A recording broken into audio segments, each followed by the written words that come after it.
Hi everyone, today we're going to be colouring something from Miniature Enchanted Forest. Now we're not doing this page, we're doing this little cute lantern on the facing page.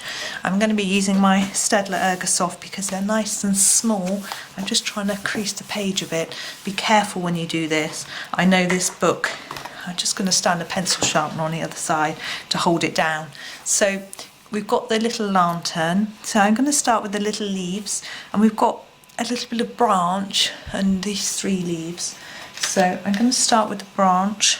I'm going to use number 77, and I'm just going to go from the very bottom of the branch with that one, like that, and then take a slightly lighter shade, number 76, and do above it. It's very fine, it might be tricky for you to see. It just brings in 2 shades of colour, which I think is rather nice. I'm just making myself some room. Then the leaves. We've got lots of greens, haven't we, to pick from. I think I will start with this one, number 57. Sorry, my hand's a bit awkward because I'm trying to hold the page open. So I'm going to put lots of layers down at the bottom and gently reduce them. And as you can see, I didn't attempt to do the tip at all. I sharpened these pencils because I knew that I would need to have a fine end for these little details, but unfortunately they don't always last. So number 56, I'm going to go overlap where I started to fade and go right up to the tip. We get a sort of yellowy greeny colour, which I think is really pretty. Oh, snap that one too. They're going to be all over the floor, and I'm going to grab, yes, this colour, number 49, just to do the very ends of these. You get just a tiniest bit hint of colour. It's not really showing up. You can probably see it better than me. There we go. Now, lantern. What I'm going to do, I know it's very small and I can't zoom my camera in anymore as it goes blurred. So I'm going to start with number 8, and I'm going to try to get a metallic effect. Now, I've done silvers before in videos, but because this is Ergosoft, I'm not sure I've done any in Ergosoft. So I thought it might be different for you. So I'm doing a harder layer on the edge and just lightening up towards the middle of the lantern. Now if you don't have this dark grey, you can use black. You just have to be really careful with your pressure because you want it really light as you come towards the centre.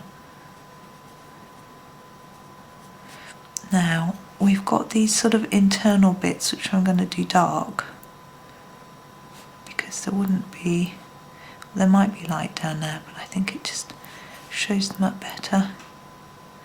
Only a little bit on there and there. And then with this one I'm going to do it the other way, so some dark at the top and bottom. Okay, then we're going to take the light grey. This is number 80. Now, as I said before in videos for metallics, key is to leave some white paper and then it looks like it's got a shine. You can use a white gel pen as well, but I think it looks better if you just leave a bit of white. I don't leave loads, I just leave a little bit, and it just indicates or gives the impression that the light's hitting it at that point. Now I always try and put that in the centre, and particularly this is probably a slightly rounded item, so there we go. Now we've got the candle and the light there. Candle, let's do them red, why not? I like a red candle. Number 29. Now I know in this book some people have been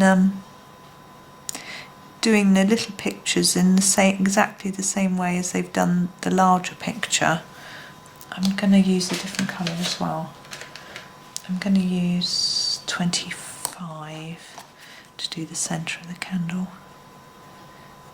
I'm going to try and leave a little stripe there as well, because it might be catching the light too.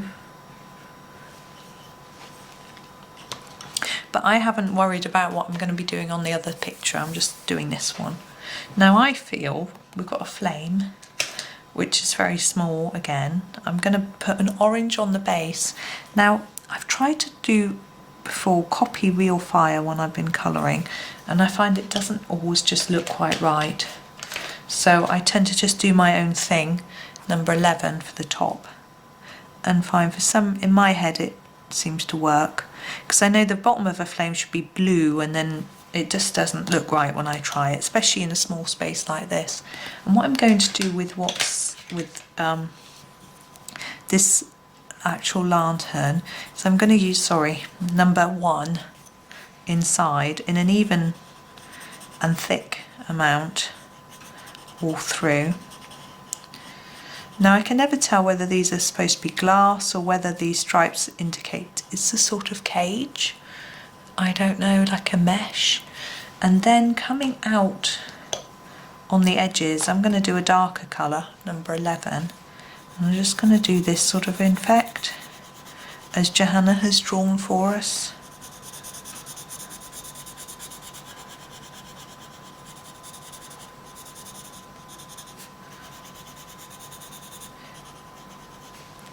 There we go, and I'm just going to leave it there.